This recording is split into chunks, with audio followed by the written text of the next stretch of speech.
Hello and welcome my dear students, this is Nidhi and आज हम पढ़ेंगे हमारा चैप्टर फोर्स एंड प्रेशर। ठीक है। अब सबसे पहले तो हमें पता होना चाहिए फोर्स होता क्या है। हम अपनी डेली लाइफ में बहुत सारे ऑब्जेक्ट्स को पुश करते हैं, पुल करते हैं। अब वो पुश एंड पुल क्या करता है, वो या तो टेंड करता है या फिर ऑब्जेक्ट की पोजीशन, उसकी शेप, उसके साइज में क्या कर देता है, चेंज ला देता है। ठीक है। जैसे मान लो हमने कोई भी स्पॉन्ज वाली बॉल ली, ठीक है, हमने क्या किया, उसको ऐसे पुश किया, उससे होगा क्या, जो बॉल की शेप हो क्या हो जाएगी, चेंज हो जाएगी। या हम मान लो किसी टेबल को क्या कर रहे हैं, पुश कर रहे हैं या फिर पुल कर रहे हैं, उससे उस टेबल की क्या होती है, पोजीशन चेंज होती है। तो वो जो पुश एंड पुल होता है, जिससे ऑब्जेक्ट की पोजीशन या तो चेंज हो जाती है या फिर टेंड टू चेंज होती है। टेंड टू चेंज होने का मतलब है कि चेंज नहीं हो रही है, हम कर रहे हैं उसको चेंज करने की कोशिश। जैसे हम दीवार की बात करें, जैसे हम दीवार को पुश करते हैं, दीवार तो अपनी जगह से मूव नहीं करती, ना ही उसकी शेप चेंज होती है, लेकिन वहाँ पे हमने एक फोर्स लगाया हुआ होता है। वहाँ पे ऑब्जेक्ट की पोजीशन चेंज नहीं हुई, लेकिन हमने टेंड किया उसकी पोजीशन चेंज करने को। ठीक है। तो ये होता है हमारा फोर्स। तो कैसे डिफाइन कर सकते हैं फोर्स को, the push or pull which tends to or changes the position, size and shape of object। इसको हम क्या कहते हैं, फोर्स कहते हैं।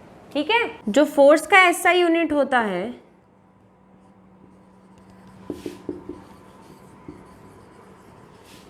वो होता है न्यूटन। ठीक है। इसको कैपिटल N से डिनोट करते हैं कि जैसे हम लेंथ को मीटर में मेजर करते हैं, टाइम को सेकंड में मेजर करते हैं, ऐसे फोर्स को किस में मेजर करते हैं, न्यूटन में मेजर करते हैं। ठीक है। मान लेते हैं ये एक ब्लॉक है, इधर आप खड़े हो एंड इस पर एक फोर्स लगा रहे हो 10 न्यूटन, एंड इधर आपका कोई ब्रदर या सिस्टर खड़ी है एंड वो इधर से फोर्स लगा रहा है 6 न्यूटन। ठीक है। अब इसको डेली लाइफ के एग्जांपल से समझना। बहुत बार हम डेली लाइफ में अपने छोटे भाई बहन के साथ या बड़े भाई बहन के साथ क्या करते हैं, लड़ाई करते हैं, जिसमें हम क्या करते हैं, या तो ऑब्जेक्ट को अपने टुवर्ड पुल करते हैं या उसके टुवर्ड पुश करते हैं। मान लो आप उस ऑब्जेक्ट को अपने ब्रदर या सिस्टर के टुवर्ड पुश कर रहे हो एंड वो उसको आपके टुवर्ड पुश कर रहा है। अब आपको पता है आप में से जो ज़्यादा स्ट्रोंग होगा, जो ज़्यादा फोर्स लगाएगा, ऑब्जेक्ट क्या करेगा, उसी के डायरेक्शन में मूव करना शुरू कर देगा। ठीक है।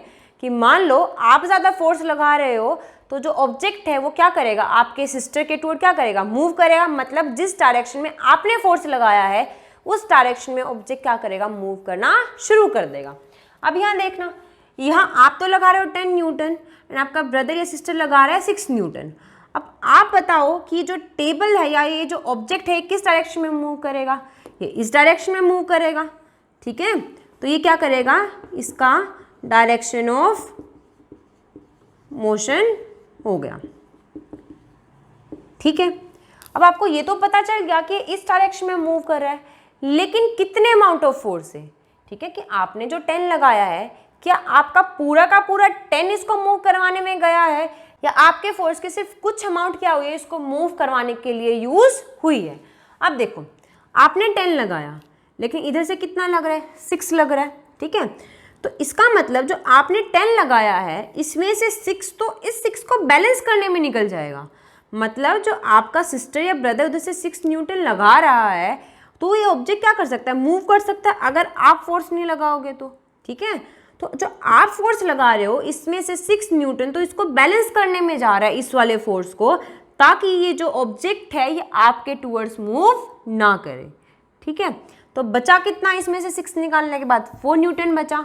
इसका मतलब जो 4 न्यूटन है वो क्या करवा रहा है, इस ब्लॉक को उस डायरेक्शन में मूव करवा रहा है। ठीक है। अब जो ये 4 न्यूटन फोर्स है जो इस ऑब्जेक्ट के मोशन के लिए रिस्पॉन्सिबल है, इसको कहते हैं हम नेट फोर्स। ठीक है, क्या कहते हैं इसको हम? Net force. मतलब नेट फोर्स वो फोर्स है जो किसी भी ऑब्जेक्ट में कोई भी इफेक्ट लाने के लिए रिस्पॉन्सिबल होता है। ठीक है, कि आपने तो 10 लगाया लेकिन 10 तो इसमें कोई इफेक्ट नहीं लाया। ठीक है, मतलब 10 ने तो इसमें मोशन नहीं करवाया। मोशन कितने फोर्स ने करवाया?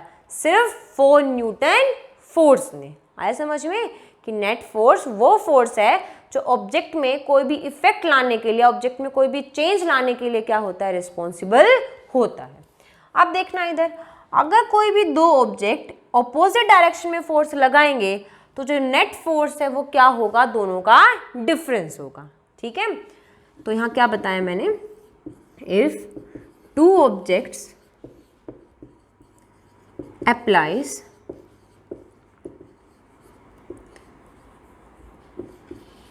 force in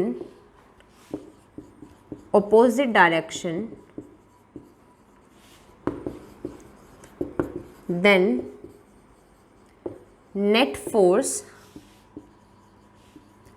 is equal to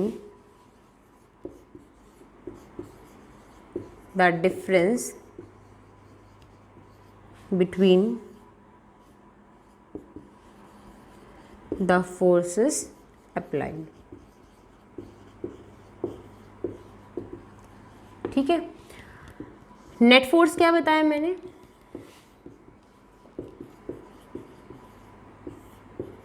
it is the amount of force that causes a change in position, size of object। ठीक है, अब अगर ऐसी कंडीशन हो कि आप भी 10 लगाओ एंड इधर से भी 10 लगे, इस केस में तो दोनों साइड से फोर्स क्या हो गया? इक्वल हो गया। मतलब सारा फोर्स कहाँ चला जाएगा? बैलेंस करने में चला जाएगा। एंड जो नेट फोर्स होगा वो क्या होगा? 0। ठीक है, अब नेट फोर्स 0 है तो आपको भी पता है जब इधर से और इधर से फोर्स बैलेंस हो गया है, मतलब जितना फोर्स इधर लगा उतना ही फोर्स इधर लगा, तो क्या अब कोई मोशन होगा? मतलब अगर दो पर्सन इक्वल स्ट्रेंथ के किसी ऑब्जेक्ट को पुश कर रहे हैं ऑपोजिट डायरेक्शन से, तो वो जो फोर्स है वो वहाँ पे कोई भी इफेक्ट नहीं कॉज करेगा। मतलब वहाँ पे कोई भी वो चेंज के लिए रिस्पॉन्सिबल नहीं होगा। एंड इस टाइप को फोर्स को हम कहते हैं बैलेंस्ड फोर्स। ठीक है, इस टाइप के फोर्स को हम क्या कहते हैं? Balanced force. अब जो नेट फोर्स है इसका एक और नाम होता है, इसको हम कहते हैं रिजल्टेंट फोर्स। ठीक है, इसको रिजल्टेंट फोर्स भी कहा जाता है। तो क्या बताया मैंने कि अगर, ठीक है, this is the net force, कि if both the forces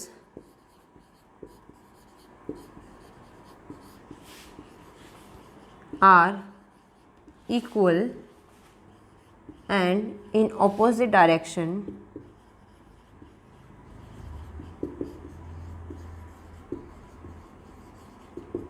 then the net force is 0। ठीक है, such forces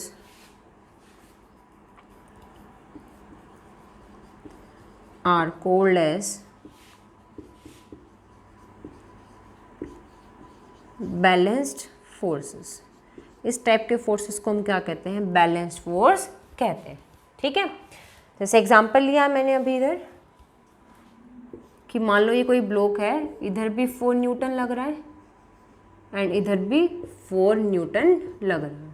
ठीक है, लेकिन जो मैंने आपको पहले पढ़ाया था कि जो फोर्सेस ऑपोजिट तो होते हैं लेकिन अनइक्वल होते हैं, कि एक साइड से ज़्यादा लग रहा है एक साइड से कम लग रहा है, तो मैंने पहले एग्जांपल कंसीडर किया था कि 10 एक साइड से लग रहा है, 6 एक साइड से लग रहा है, वो फोर्स होते हैं हमारे अनबैलेंस्ड फोर्स। ठीक है,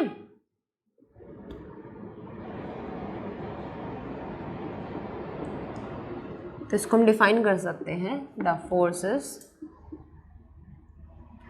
which are unequal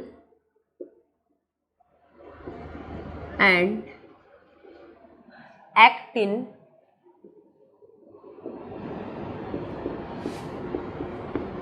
opposite direction. ठीक है,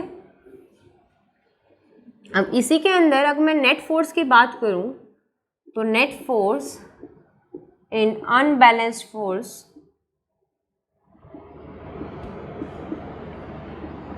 इज नॉट ज़ीरो, ज़ीरो नहीं होता, ठीक है। लेकिन जो इससे पहले मैंने आपको बैलेंस फोर्स पढ़ाए हैं उनके अंदर जो नेट फोर्स है वो क्या होता है, ज़ीरो होता है। Net force in balanced force is zero, ठीक है।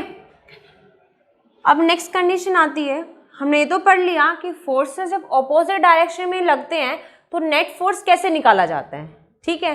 लेकिन अगर फोर्स सेम डायरेक्शन में लगे तो सोचो, ये एक बॉडी है या ऑब्जेक्ट है, एक पर्सन इधर खड़ा है एंड दूसरा पर्सन भी इधर ही खड़ा है, ठीक है।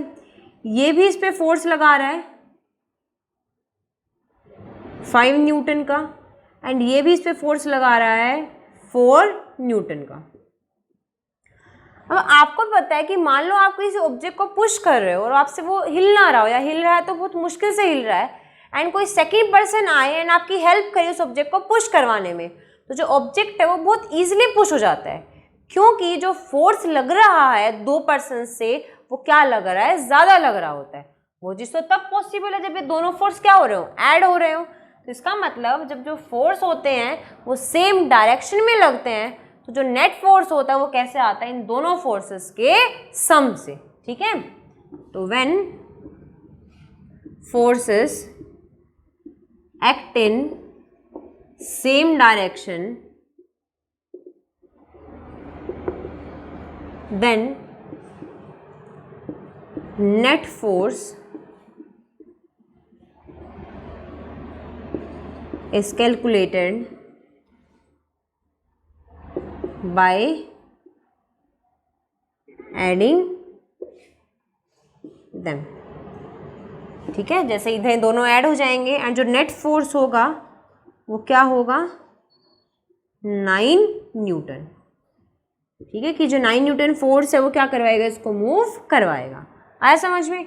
अब अगर फोर्स सेम डायरेक्शन में लग रहा है तो मोशन तो बहुत इजीली डिटरमाइन हो सकता है, ठीक है, कि उसी डायरेक्शन में मोशन होगा जिस डायरेक्शन में फोर्स लग रहे हैं। लेकिन पहले वाली कंडीशन होती कि अनबैलेंस फोर्सेस वाली, कि जब जो फोर्सेस है वो ऑपोजिट डायरेक्शन में लग रहे हैं तो उस केस में जो ऑब्जेक्ट है वो उस डायरेक्शन में मूव करेगा जिस डायरेक्शन में ज्यादा फोर्स लग रहा है, ठीक है।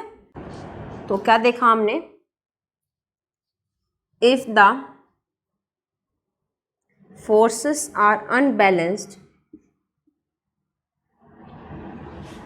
then object move in direction of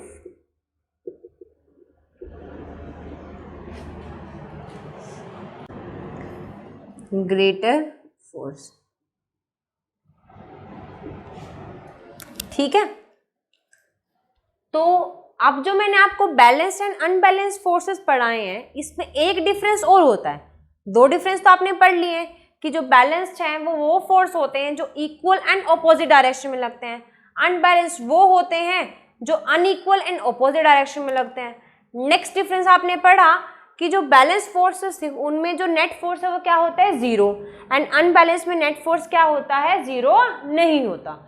अगर मैं नेक्स्ट डिफरेंस की बात करूं तो नेक्स्ट डिफरेंस इन दोनों में ये आ जाता है कि जो बैलेंस फोर्स हैं वो ऑब्जेक्ट की स्टेट में कोई चेंज नहीं लाते, मतलब ना तो उसकी शेप चेंज करवाते हैं, ना उसका साइज चेंज करवाते हैं, ठीक है, और ना ही उसके मोशन के लिए वो रिस्पॉन्सिबल होते हैं। लेकिन अनबैलेंस फोर्सेस जो होते हैं ये शेप, साइज एंड उसके मोशन के लिए भी क्या होते हैं, रिस्पॉन्सिबल होते हैं। एक सिंपल लैंग्वेज में इसको ये कह सकते हैं कि जो बैलेंस फोर्स हैं वो कोई इफेक्ट कोज नहीं करते, लेकिन अनबैलेंस फोर्स इफेक्ट कोज करते हैं, ठीक है। तो इसको मैं लिख सकती हूँ ऐसे,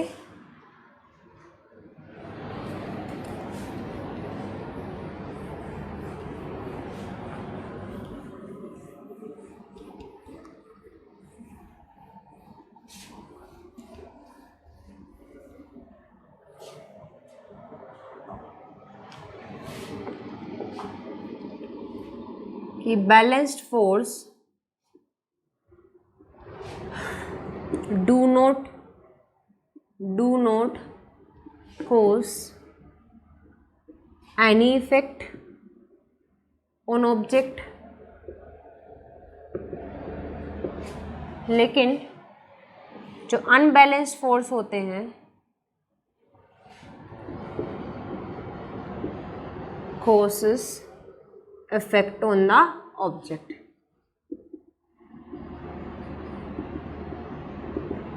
ठीक है, अगर मैं एक अनबैलेंस्ड फोर्स के एग्जाम्पल की बात करूं तो इसका आ जाता है टग ऑफ वॉर।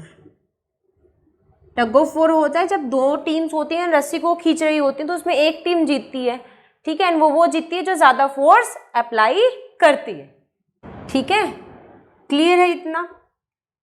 तो ये हो गए हमारे बैलेंस्ड एंड अनबैलेंस्ड फोर्सेस। ठीक है, आज के लिए हम इतना ही रखते हैं, आगे का हम नेक्स्ट लेक्चर में करेंगे। अगर कोई डाउट आता है तो प्लीज़ अपने व्हाट्सएप ग्रुप या कमेंट सेक्शन में मेंशन कर देना। ठीक है।